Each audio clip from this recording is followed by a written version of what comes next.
School నుంచే competitive ఎగ్జామ్స్కి మా పిల్లల్ని ప్రిపేర్ చేయాలనుకుంటే ఎలా? కాంపిటేటివ్ ఎగ్జామ్స్కి స్కూల్ నుంచి ప్రిపరేషన్ చేయాలి అంటే ఇక్కడ రెండు విషయాలు గుర్తుపెట్టుకోవాలండి.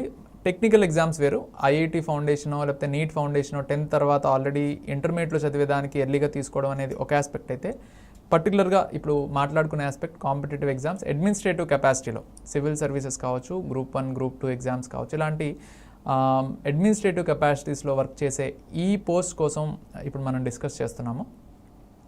ఎందుకంటే సాధారణంగా మనం చూస్తున్నాం ఇంటర్మీడియట్లో ఐఐటి నీట్ కోసం ఆల్రెడీ 8th నుంచి 6th నుంచి ఫౌండేషన్స్ అనేవి స్టార్ట్ చేశారు. బట్ అది related to the subject, physics కావచ్చు, మ్యాథ్స్ కావచ్చు, కెమిస్ట్రీ కావచ్చు, రిలేటెడ్ టు ది సబ్జెక్ట్ కాబట్టి కొంతవరకు అది బయట మార్కెట్లో ప్రాక్టీస్ జరుగుతుంది.